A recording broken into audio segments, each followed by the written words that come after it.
everyone, and welcome to A New Direction. My name is Jay Izzo, and oh my goodness, do we have a great show for you today. Are you an influencer? Maybe some of you are saying, well, yeah, I think so. Some of you are saying, well, I don't know. In other words, you go, no, I'm not an influencer, right? Truth of the matter is, if you listen to my author, Dr. Brian Smith, find out that when you were born, you became an influencer.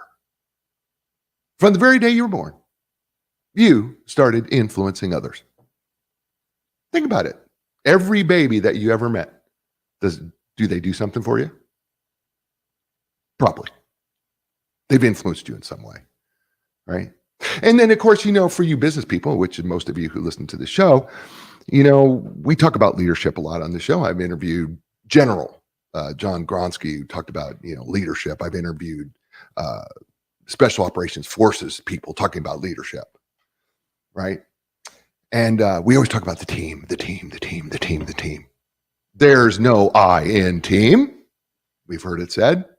Matter of fact, if you watch Scrooged, one of my favorite Christmas carol versions of the movie, you'll hear the guy say, there is no I in team. Well, there's no we either. Okay, by the way. But there is an I in team according to the author. What are we getting at? Well, this is why you're going to have to stay tuned. We're going to be with Dr. Brian Smith in just a second. Before we get to him and talk about his book, Positive Influence, fantastic book. Before we get to him, let's do what we do every week, right? We're four-part people: physical, mental, emotional, spiritual people. Fact of the matter is, we never stay static. If we're not growing, we are, in fact, dying. And so we want to work on all four of these areas daily, right? And what we do on the show is, and we've been doing for the last 5.5, going on 6 years, is what we do is we have you evaluate yourself, self-accountability. I wonder who's going to talk about that.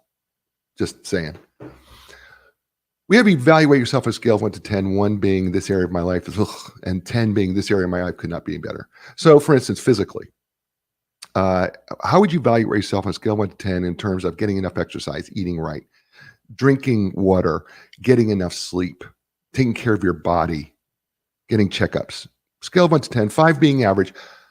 Don't get alarmed by what that number is, because this isn't about outcomes. This is about your performance. So what we do here is, like, if your number is a 2, that's okay. That's your starting point. It's where we get better from. Okay. If your number is a 7, all right, well, you're getting closer to 10, things get a little harder. So maybe we're not going from a 7 to an 8, but maybe we're going from a 7 to a 7.25. And if you're 2, let's just get to 2.5. Okay. All right. We're not trying to get from 2 to 10. All right. So your first number, there's your physical number. Second number, right, is the mental intellectual number. Look, here's the deal.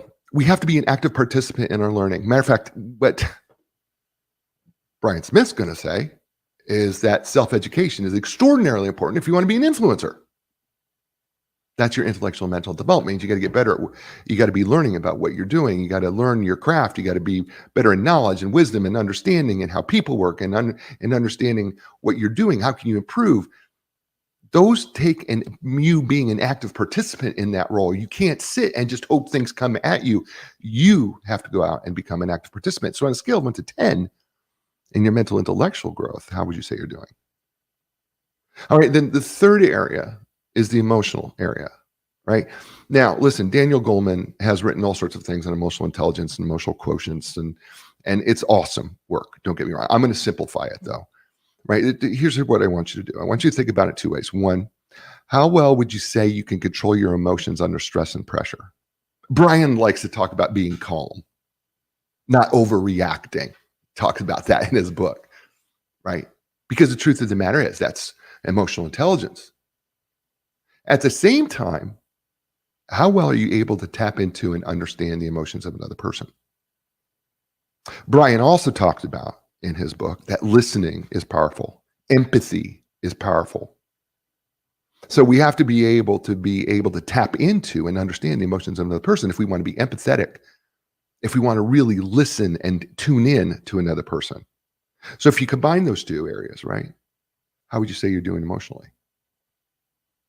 And then finally, there's a spiritual area. And listen, I know a lot of you will say to me, or many of you will say to me anyway, I'm not really spiritual. But the fact of the matter is, we're all spiritual people on one level or another.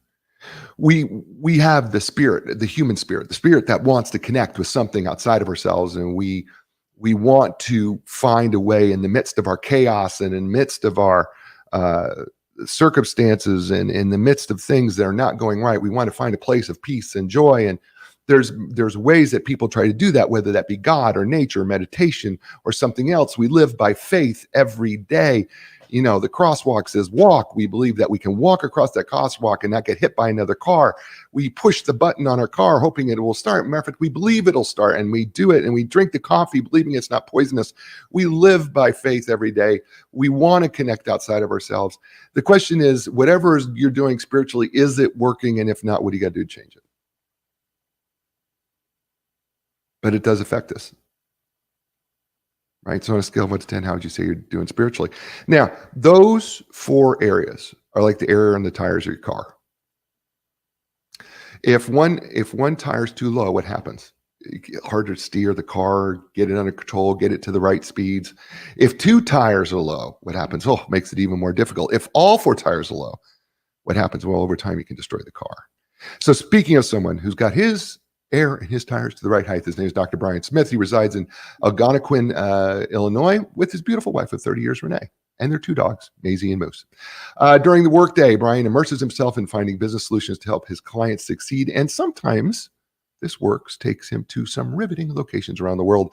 His 30 years of business consulting expertise are why many prestigious companies seek his authority on their path to success. Raising a family and starting over 50 successful companies, developing teams, and influencing over 18,000 clients in his lifetime has brought Brian prosperity and tremendous success. And when he's not traveling around the globe, Brian enjoys his time reading, which I do, cooking, which I do too, writing his see-do, which I don't do, and being with his children, spending time with Renee. So ladies and gentlemen, please welcome to the show. Welcome to the first time, Dr. Brian Smith. Brian, welcome to A New Direction.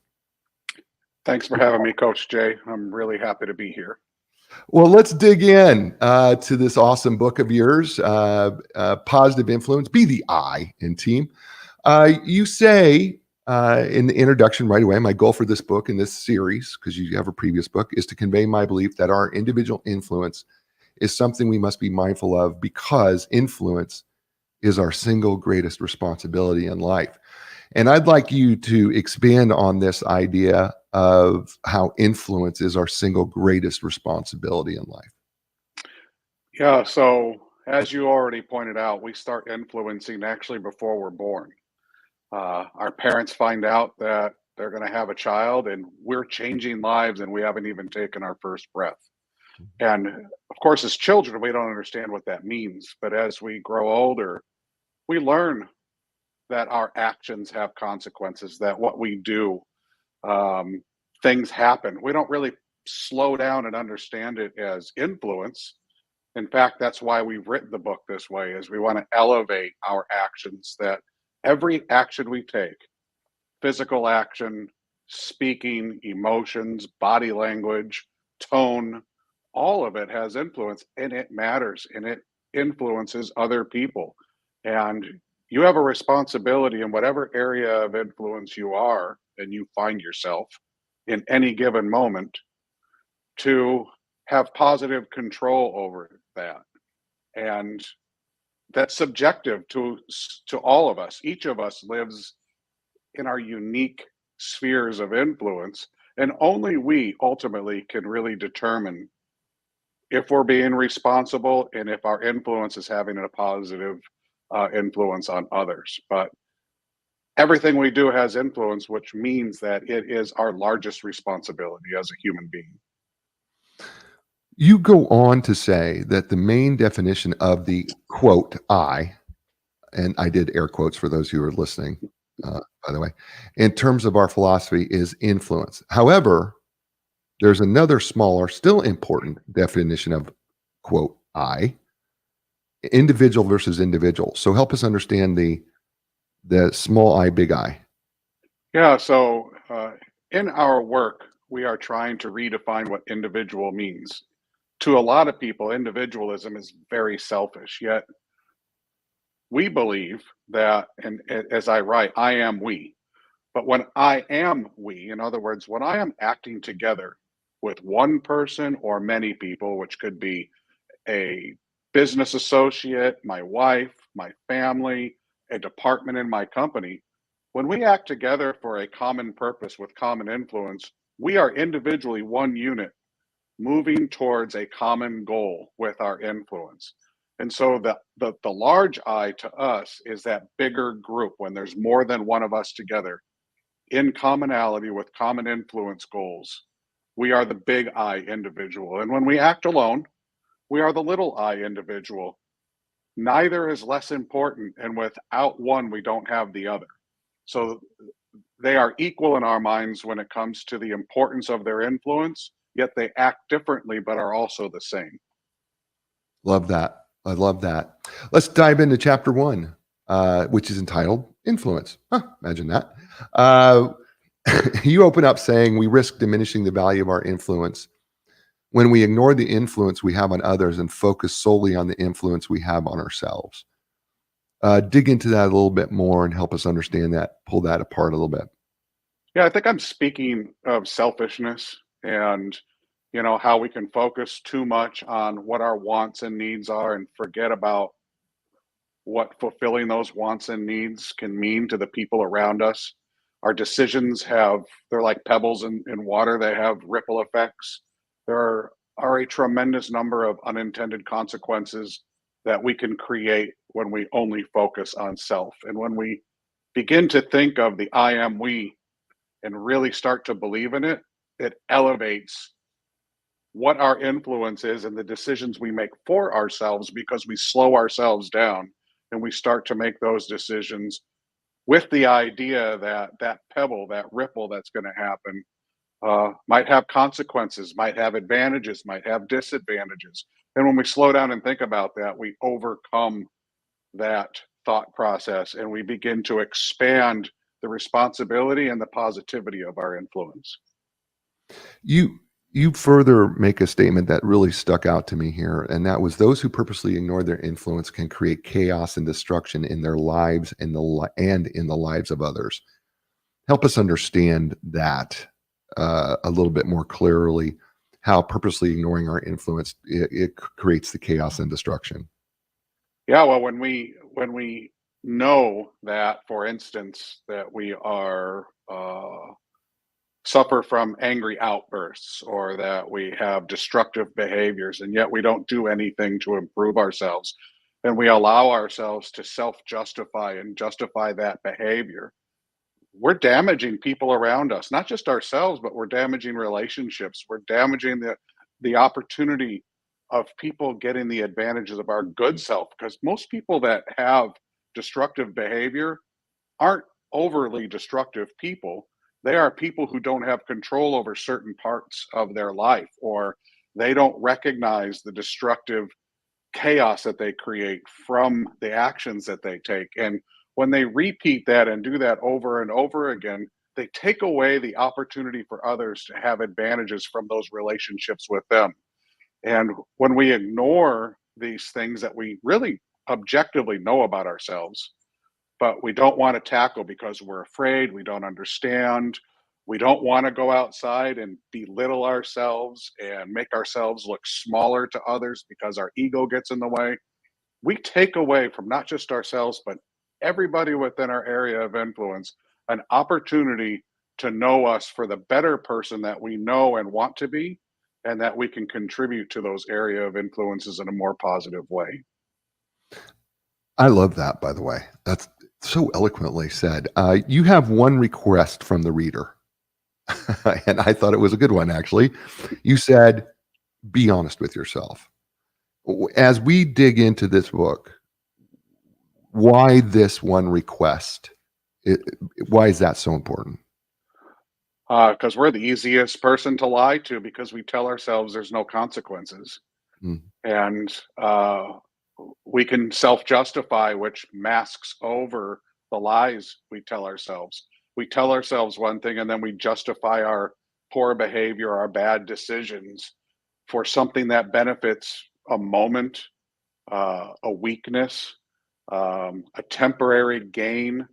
And we keep doing that to ourselves, and we habitualize these justifications, and we habitualize these decisions and turn them into amazingly long term bad behavior and bad choices. And we end up lying to ourselves in a grander way. And you also, if you think about this, people they'll say, wow, I wish I would have listened to myself in my 30s, or I Mm. wish I would have listened to myself in the 40s. Well, what they were doing back then is they were trying to talk themselves out of the bad choices or the poor choices or the decisions they were making, but they were self-justifying, lying to themselves and for short-term gains. I am so glad I didn't listen to myself in the 30s or 40s, by the way. I yeah, I mean, I didn't grow up until, 50. Seriously, I did not I didn't I had no good ideas prior to 50. I just didn't. I my life I always tell people my life started at 50, and that was because I took charge of it, and I really did begin to understand, "Oh my gosh, I do have influence." I think for the first 49 years of my life, I did not understand I had influence. I really didn't, and I think, and I wish I woulda woke up earlier, but it's just the way life unfolded, right? I think you say something here in the book that, you talk about our past and that, you kinda have to I'm trying to remember how you exactly said it, but we have to kinda make friends with our past, and the past is the past, and we have to move on from that. I think that's something that you say in the book that you even had to do. Yeah, in our first book, we talk about finding yourself. The first book is Individual Influence, Find the I in Team. And that whole book is about discovering you and discovering who you are as an individual in this moment, even in the past, because the past doesn't define you. No. It's a part of you, but it doesn't define you. Coming to grips with the decisions you've made, good and bad, Mm, is really important. The yeah, bad ones should be lessons. They shouldn't. You shouldn't be paying for them the rest of your life. You shouldn't be, beating yourself up for them. That happened already, right. but learn from it and let yourself grow from it. And that's what it is to come to grips with that and find that positive nugget in your past, even from the negative things. Take that away and learn from it and carry it with you. Leave the negatives parts behind. And if you can't, go out and find somebody that can help you understand it, contextualize it, and turn it into a positive so that becomes a positive influence in your life. And only you or you and that person can determine what that means. I can't do it. Even in our work, we don't define things for you. We lead you to a path for self definition and self understanding of influence in your areas of influence. Yeah, what great word, Brian, because, and I wanna encourage listeners, whether you're watching us on DBTV or listening to us on radio or podcast, if you're driving down the road and you're listening to us or, you're watching us and you're thinking about your past and your past is haunting you, and I wanna just reiterate what Brian is saying, and I wanna encourage you as well, that you know what? There's nothing that you can do about yesterday. There's very little you can do about tomorrow, and you gotta live in the present and learn from the lessons, but don't let them haunt you because there's nothing good about that for you out there. You are actually inhibiting your influence when you are succumbing to your past because we all made mistakes. And I'm here to tell you I did my share, but you have to let them behind and leave them there. So I just want to encourage people, listeners, um, to do that. Do you have anything else you'd want to add to that? Um, No, I mean, as Jay, I like to keep things pretty simple. Even in our book, we try to lay things out for people that is easy to understand and also easy to apply in their life, whatever that means. right. So the more simple we can make these things, the the better influence we can be through our work, and the better influence people will have when they apply these practices and these thoughts and these actions. Well, speaking of application, because we're about to get into communication next, but before we do, I got to communicate this. First of all, you're listening to Dr. Brian Smith, author of Positive Influence, Be the I in Team, and you're listening to him here on A New Direction. Hey, folks, Epic Physical Therapy, my physical therapist. I think they should be yours too, by the way. You know what? Whether you're recovering from injury, surgery, everyday aches and pains, or you're having some difficulty performing daily activities, or maybe you're a professional athlete and you just want to look to improve, feel better, listen, they'll customize a treatment program that's designed specifically for you. It's not a PT in a box. So when you want your epic relief, epic recovery, epic results, don't look any further. Go to epicpt.com. That's EPICPT.com. And Linda Craft Team Realtors for more than, well, I guess it's going on 39 years now. They have been helping people, thousands all over the world. And you know what? They are the leaders in helping you transition in life. And you go, wait, real estate company, transition in life? What do you mean? Well, think about it. Every place you've ever lived has been a transition in life, right? Well, they know how to take that part, the stress, reduce the stress and the pain out of the real estate part of it for you. And they've been successfully doing that for thousands of people all over the world. So when you're ready to make your next transition in life and you want to reduce some stress in it, start with Linda Craft Team Realtors. That's lindacraft.com. That's LINDACRAFT.com. And we're back here on A New Direction with Dr. Brian Smith, author of Positive Influence, Be the I in Team. And we're going to look at some of the key traits for someone who has positive influence. So let's start with communication, Brian. I know we're probably going to hit on communication different parts as we go through the book. In fact, you say that. But one of the things you say is that communication doesn't solely rely on what you say or write. So what else are we talking about in communication? Yeah, your tone, your body language, your facial expressions, how you start a conversation, how you end a conversation. It all matters. Uh, as humans, we listen with more than just our ears. We listen with our eyes. You can send an email that has no tone, no anything, and people will take it wrong just by the way you format the words and the way you imply context within those words. So it's more than just words. So in our areas of influence and as we communicate, it's important that we think about how we communicate. And that's where emotional intelligence comes in, and understanding and being in the present and slowing ourselves down becomes so important within this area of influence, because the only way for you to build a team is to communicate. And if we don't do that effectively, then we're starting off with cracks to begin with. Mhm. You One of the things you talk about is encoding and decoding communication. Knowing who you're going to be communicating with, et cetera, so forth. We also have to have this part of whether we, as part of communication, of course, the listening is involved here, but whether we've lost somebody or not. And I found that to be an interesting thing that you would bring up in communication is it's not just paying attention to what you say or how you present yourself, your physical, but also you should be paying attention to the other person and how they're responding to what you're saying. Got that right? Yes, you do, because we know what's in our head, and as we're talking to another human, we oftentimes in our mind, we know what the end result is. We oftentimes in that communication lack the ability to provide context so that they can define and understand where you're going, where you've been, where you want them to be with you.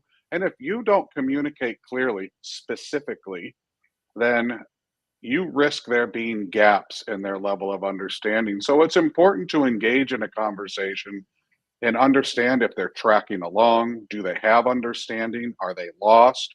And if we do that through proper communication and we're implying understanding specifics and relativity and timeliness, and we call it smart communication because it follows the SMART goal setting, which is specific, measurable, attainable, realistic, and timely, we actually apply that to our communication model. And if we're constantly doing that, we know that people can track with us and we're not losing them. How are we doing, you think? I, I You and think I. we're doing good. I think we're doing pretty darn good too. On a scale of 1 to 10, I'll give us about a 9.5. How about that? I think we're doing. The next trait that you have for us is composure and self-control. And one of the words that I feel has been eliminated from our vocabulary is the word self-control. And yet I think it is so doggone important. Help us understand why composure and self-control is so important to being a positive influence. Well, it's really hard to get a good message across if you can't be composed and maintain control. I'll give you a really good example of this, Jay, is today. You'll notice that I'm at my house and there's some high stress things happening in our office today.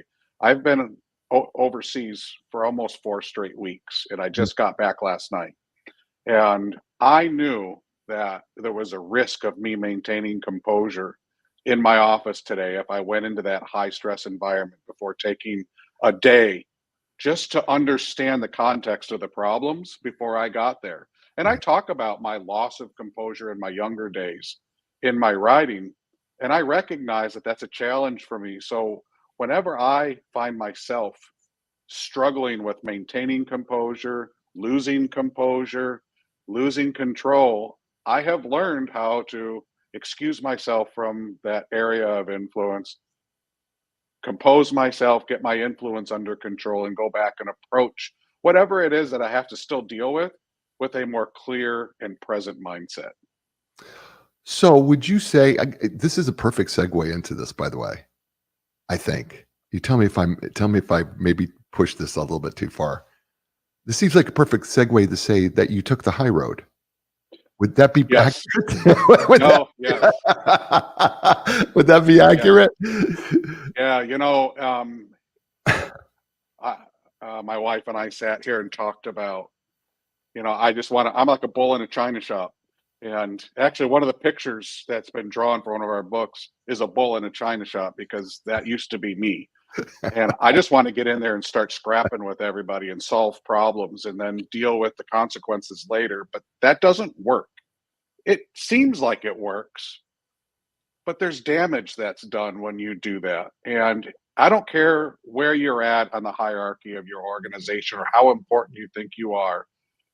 When you take that position, that aggressive posture, you risk losing so much more than you will gain. Even if you end up with the right decision in the end of that engagement, or if you waited, almost all the time, I guarantee you, if you would have waited, the long term influence you get from maintaining composure, taking the high road, and treating everybody with respect is so much better than still achieving your goals, but doing it and breaking some things along the way. Mm, that's beautiful. And you're so right. I think it's so easy for us to I don't know. For me, anyway, I'm right with you. It's so easy for us to just kind of, you know what, bull rush it. I say it, bull rushing. You just go. You put your blinders on, and you just go, get it done. And oftentimes, what happens is you just blow things up on the side because you're not paying attention. So I totally get that. Which brings us actually to this falls into line with that, and that is the trait of accountability, which, by the way, I don't think we really understand accountability very well. Would you agree with that? I do. I think most people think accountability is discipline, and that the only thing that goes with accountability is discipline, and that's if you to hold somebody accountable is to discipline them, and I think that's not right. I agree. So you and I are on the same page on this one, and I'm so glad that you said it that way. So, uh, so let's talk about accountability. I read something here that I think you wrote. I think accountability is what keeps humanity's tendency to do stupid things and chat. I just saw that, right. And county smooths out chaos. So let's talk about accountability, and let's talk about self accountability. because we don't talk about that topic very much. So help us understand what we're really talking about here and set. Yeah, well, I have another example for that. I was on a phone call today. As I've said, I've been gone for a month, and I've been particularly direct with a couple of people that work with me, and they're long-term team members. This particular one's been with us 7 years, and she is the one that delivers to me sometimes a lot of negative news for our clients. And she also ends up being the person that gets to hear me vent. And I had to thank her and apologize to her all in one conversation without her saying anything and say, look, I recognize that this is how I am when I'm on the road and we're talking about high stress issues for some of our clients. I recognize that I shoot the messenger. I know you recognize that that's just the way that I walk and talk through some of the problems we have, but I need you to know that I appreciate you and that it's really important for me to know that you know that I feel this way. I recognize this about myself and that I appreciate this about you. So thank you. And that self accountability, that's being accountable for how we treat others. It's being accountable for recognizing how people react to us and what the expectations are. Accountability isn't just about qualifying or justifying or being held accountable to something. It's an understanding of our influence and what that influence means within each of our areas of influence. Mm. Something that you said that's really important to me and powerful in accountability is you talk about forgiveness, and you said it is part of accountability, but it requires participation. Without participation from whomever you wrong, there can be no true forgiveness. Yes. Yeah, That's help us understand that a little bit. well, Uh, look, if you want to be forgiven for something you did, it's not as simple as going and asking your priest or your pastor or some other person for that forgiveness, or between you and whoever. If you believe in God or if you believe whatever, and it's not between the two of you, it's between you and that person that you've wronged. And until you do that, there's always a gap between where we're at and true forgiveness. mm, And that takes a lot of human spirit and a lot of human courage to go to somebody that you've made a mistake to. And it can be a big mistake and it can be the smallest mistake. It still takes courage to mm, go to that person and to say, I recognize that I made a mistake. I would like you to pardon that mistake and forgive me for it. I know I can't make it better, or maybe I can make it better, or whatever the situation is, because it's all contextual. But the first step is looking that person in the eye and saying those first words, which I recognize I was wrong and I want to move past it. Moving past it might mean we're not friends anymore and that we might not do business ever again, or whatever that consequence might be. But one part that won't be measured in this consequence is that we didn't have this conversation. You didn't leave that knowing that I said I was sorry and meant it. mm. Yeah, that's beautiful. And I'm so glad that you brought it up because we don't talk about it enough, and I do believe that we need to do it. And isn't it funny how forgiveness leads us right into the next trait, and that's humility. Because I don't think you can go to somebody and ask for forgiveness if you're not humble. No. And so and humility is so important. And humility is hard. I mean, would you not agree that humility is it's difficult on several levels, right? It's difficult, I think, for us to first of all define it well. I think it's difficult to do that. But then I think it's also difficult to you know, carry it out. Would you agree with that? Yeah, it's scary. I mean, just the most humans aren't built to accept that kind of emotion and to move through it in a positive way. It's a scary thing to do. And uh, what makes it scary, you can't define. what's scary to me isn't what's scary to you, and what's scary to my children, and what we will be humble for and won't be humble for. It's different from each person. You have to find these things within yourself. You have to have some self understanding and understand the influence of our actions individually before you can even define what humility might even mean as a challenge for you. And it's why people with larger egos have more trouble with this. The bigger the ego, the harder it is for them to have humility because they think they're better, and they think they're better for reasons. And maybe they are better for reasons, but that doesn't make them a better human being. It makes them better at X. And Mm, there's a difference between being better at selling widgets than being a better human. And right. none of us are a better human than anybody else. No, I totally agree. And I heard it said, and I don't know who said it, but I heard it said that when it comes to understanding humility, it's not thinking of yourself too big. It's not thinking of yourself too small. It's just thinking of yourself just right. Is the way I've heard humility, because you do make a really important point here in this section. You said that humility does not mean that you have to be meek or lack a realization of your importance. That would go against what we believe as a core tenet of the series. Instead, being humble strengthens us against those who are arrogant, egotistical, and self absorbed, those who cannot get out of their own way. That, That's pretty good, man. yeah, and that's exactly what I mean. That's what we believe. So we believe everything matters. Everybody matters.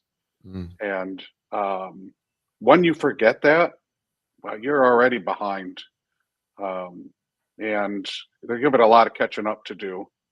So we hope that this body of work that we have here will help people slow down, get back into a present moment, and really think, really deeply think about what these concepts mean within their areas of influence, because each of us has this in our area of influence somewhere. mm, All of us, doesn't matter where you're at. You could be a right, ditch digger or a doctor. right. You have this in your area of influence. Humbling yourself before your team, one of the most difficult things I think for leaders to do. Talk about its importance and influence. Yeah, well, you ever see that meme where there's a boss and there's a leader, and the leader's out there with the people pulling the trailer, and then you got the boss sitting in the trailer whipping everybody along. Yeah. A humble leader uh, identifies his place and is transparent about his place. The best example I have, at least in our area of influence, is we own a number of companies. We own 43 companies on top of our consulting practice. And I was out in a warehouse dealing with a conflict between the office people and the warehouse people. And we were in the warehouse, and the warehouse person was telling the office people, I'm not your boss. So don't look to me for answers. And I Mhm. had to look at her and say, but you are. You're my boss. Right now, I'm in your area of influence in our company. I don't know anything about this warehouse other than I know what widgets we sell here. And you're the boss. You're going to tell me where to stand, what to do. And if I do something that's not procedurally correct, I'm going to listen to you. And if I didn't, then I'm not a leader and I don't deserve to be a leader. If I'm one of those do as I say, not as I do type of leaders, I'm already stopped being a true leader. So I have to humble myself every time I step into one of our team members' area of influence and put them above me and listen to what they have to say, because that's what they're there for. And we should remember that as leaders, wherever we are within our organizations or within our areas of influence. Mm, that's really good. I'm just going to make one last comment on this before we go to break. And that is something that you said towards the end of this section. You said, confident humility is knowing one's worth without inciting the needs of the ego. You may want to sell that somewhere. Thank you. I'm just saying, you may want to sell that. You may want to buy, build one of those signs for everybody's office And I don't know what kind of picture you want to put on the back of it. I don't if it's a rhinoceros or whatever you want to put on it, but you need to sell confident humility is knowing one's worth without inciting the needs of ego, because that's really, really, really good. That's super good, man. Thank you, Coach Jay. I appreciate that. That really is good. His name is Dr. Brian Smith. Book is entitled Positive Influence. Be the I in team. And I do need to say that there is a co-author here, Mary Griffin, which is your daughter. Is that correct? Yes, that's my daughter. Yeah. And I did not mention her. And Mary, if you're watching the show or listening to the show, I did not mean to neglect you. I promise I did. I know I'm supposed to do this in person. Please forgive me for omitting you the first time I said it. Okay. And if I have to, I will make that phone call to you and personally ask for your forgiveness. You're listening to Dr. Brian Smith here on A New Direction. Hey, folks, Epic Physical Therapy. Listen, they offer the most advanced top of the line treatments, things like they have equipment like the Ultra G anti-gravity treadmill, the Normatec compression sleeves, Game Ready, my favorite. That's just a few. They're trained and certified in the most comprehensive cutting edge strategies. And things like blood flow restriction therapy, dry needling, cupping in, that's just a few. Look, here's the deal. When you're ready for your epic relief, your epic recovery, your epic results, regardless if you're a person just like me or, Brian Smith, or you're a professional athlete, listen, you can get it all right there. Just go to epicpt.com. That's EPICPT.com. And Linda Craft Team Realtors for now going to be 39 years. They've been serving the world, and they're known as the legends of customer service. They just had Pie Day for Thanksgiving, gave out over 600 pies to past clients. And you know what? Clients from 1985 still show up at the door and say hello. And it's a really cool moment when you see those people come in and say, she's just a legend. And she's carried on that tradition, continues to do that with her team to this day. So listen, when you're ready to buy your home, sell your home, do it with the Legends of Customer Service. Do it with Linda Craft Team Realtors. That's lindacraft.com. That's LINDACRAFT.com. And we're back here on A New Direction with my friend. I think I could call him friend. I feel like I could call him friend. Shoot, I'm just going to call him friend anyway. Dr. Brian Smith, his co-authored book with his daughter, Mary Griffin, entitled Positive Influence, Be the I in Team. Fabulous book. Are you enjoying yourself so far on this? Oh, Coach Jay, this is a lot of fun. Okay, yeah, good. Thank you so much. You're welcome. You've got 5 qualities that are the most basic in the team environment. The first, I'll just go through them.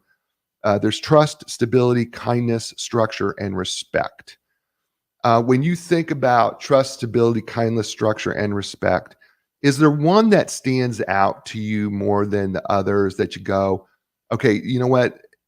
This one is extraordinarily critical, or this one is, or they all have got to all work together in some way, form, or fashion? No, I think it starts with kindness. Oh, really? Yeah. Wow. I think everything is built off that. You can be kind to anybody. It doesn't take but a smile or holding the door for somebody to start kindness. And if you're a kind person, all the other things will happen. If you're an unkind person, you might not get any of those other things ever. Oh. I thought you were going to say trust. I really did. When I thought about asking you this question, I thought, oh, he's going to come back with trust. No. But kindness. it just does. Well, I started thinking about it as soon as you said it. We talk about know, like, and trust, right? Yeah. And the truth of the matter is, we don't give our money to people we don't trust. We don't trust people we don't like. And we don't like people we don't know. But when we're kind, we build likability. Yeah. And if so through kindness, we actually do get to trust. And so, wow, it's good for you. Thanks for punching me in the mouth on that one. That's Can all. I share something with you, Jay? Yeah, no, please do. So for 2024, we have a new initiative, and Renee, my wife, who wrote the foreword of this book, dropped on me one day that she had not done her 3 things that she likes to do every day. And we've been married over 30 years. And I said, "What are you talking about?" She goes, "Well, every day I wake up and my one goal is to do three kind acts." And I said, "How can we be married for 30 years and I not know that you go through every day with the goal of doing three kind acts?" So we started a foundation that we're taking out next year called Three Kind Acts a Day. And our goal is that every person does three kind acts a day.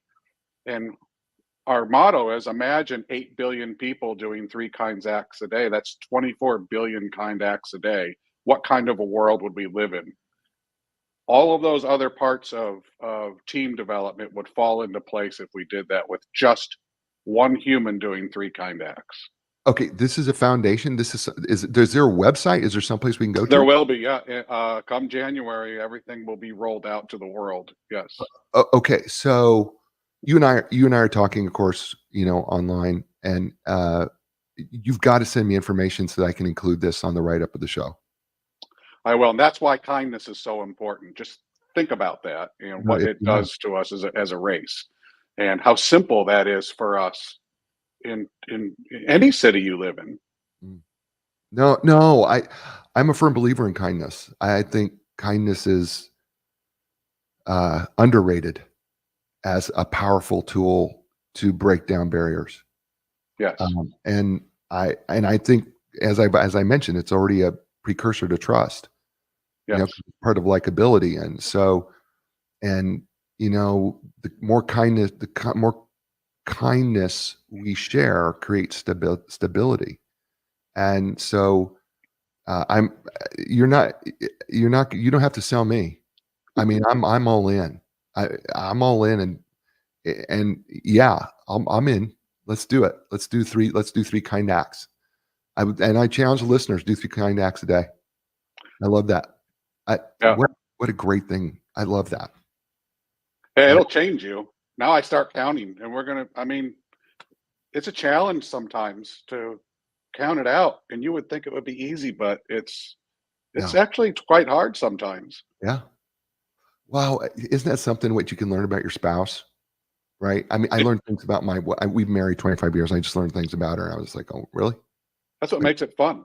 yeah, right. It does make it kind of fun, doesn't it? Yeah. Uh, Chapter 2, understanding the responsibility, which we briefly talked about that we have responsibility, but I want to jump to something in particular in this chapter that I want you to talk about because I know it's something I hear often, and it's the issue of balance. And because I hear this thing about work-life balance a lot, and I have my opinions on it and my thoughts on it, but help us understand in terms of responsibility and balance and influence, what are you talking about here? Yeah, so that's a very subjective thing for Yeah, everybody. yeah. And I tell my kids, I tell my friends, my family, I'll never retire. I love my work. I don't want to neglect my family, however, and we ended up living in Oregon for 8 years because the carpet cleaner was at our house in Colorado, and my son looked at him at the age of 3.5 and said, "Would you play with me? My daddy's never home."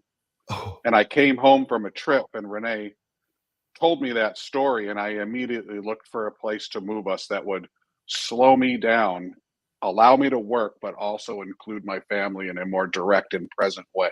So we moved to Southern Oregon for 8 years, and we grew our company from this small town in the mountains of Oregon so I could fix that.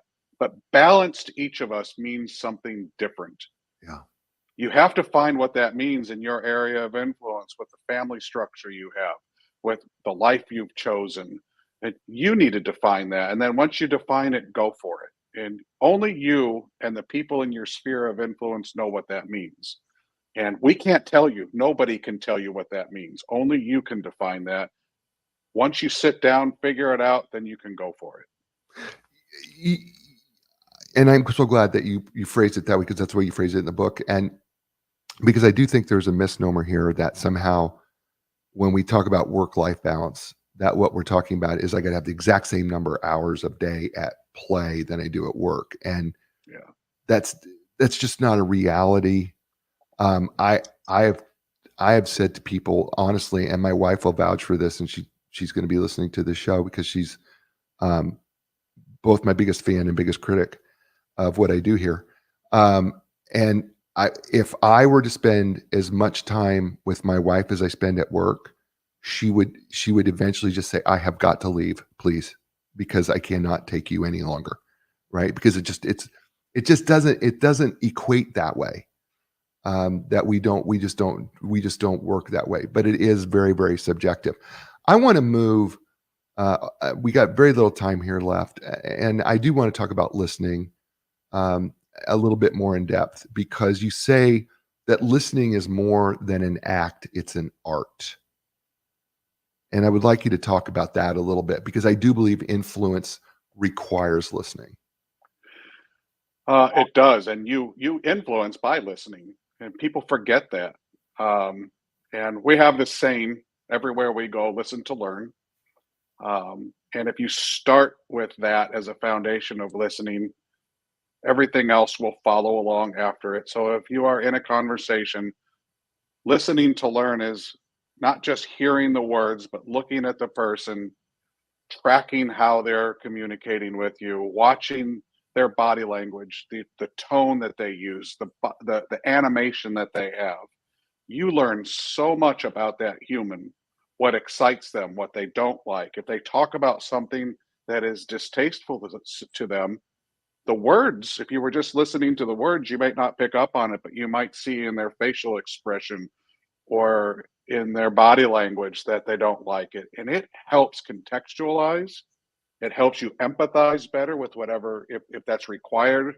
It helps you get emotionally balanced with them on the same plane so that whatever it is that's being conveyed between you can be appreciated at a level that they will appreciate, that they can see that you're also doing that. When you listen in this way, people recognize that. There's nothing, I won't say that. There's not a lot more frustrating than having a conversation with somebody and they're doing this with their phone or they're looking off into space somewhere and they ask you to repeat yourself two or three times, or they do the but they can never reiterate back to you some common or some key points.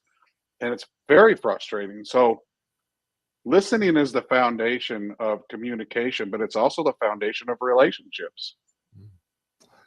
So we got just a minute or so here to go. First of all, it's gone really fast. Uh, y- Yes. you've been great. If you could give people a new direction based on positive influence, what would be your final words on positive influence and giving folks a new direction in this area? Yeah. I always like to end, Jay, with you matter. Whoever you are, your influence matters. Wherever you're at today, it matters. And if you don't like where you're at today, slow down and find your path to where you want to be. It could take a long time or a short time, but all along the way, you will matter and you will always matter. And if you keep that in mind and you keep moving towards whatever it is or wherever you want to be, you will get there eventually and you will get there in a positive way that you can be proud of and look forward to. That's beautiful.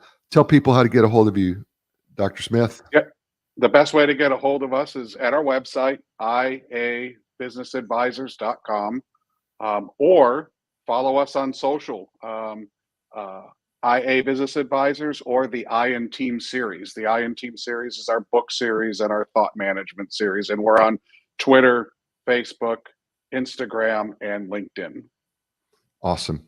Stay with me, will you please? Folks, this is the show. You know what I say to you every week? You're in control of three things in your life: your attitude, your effort, and your resiliency. I know that you can have circumstances that can be tough and things can be very difficult, but you know what? You can choose your attitude. It may be difficult, but you do have that choice. And your effort is tied to your excellence. So, how excellent can you be today? Choose that because you have that choice in your effort. And then finally, you know what? We all get punched in the mouth. We all get knocked down, but it's up to you to get back up again.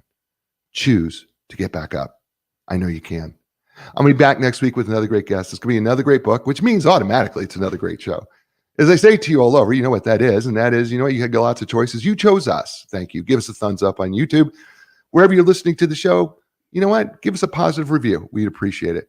As I say to you all over the world, I thank you and ciao, everybody.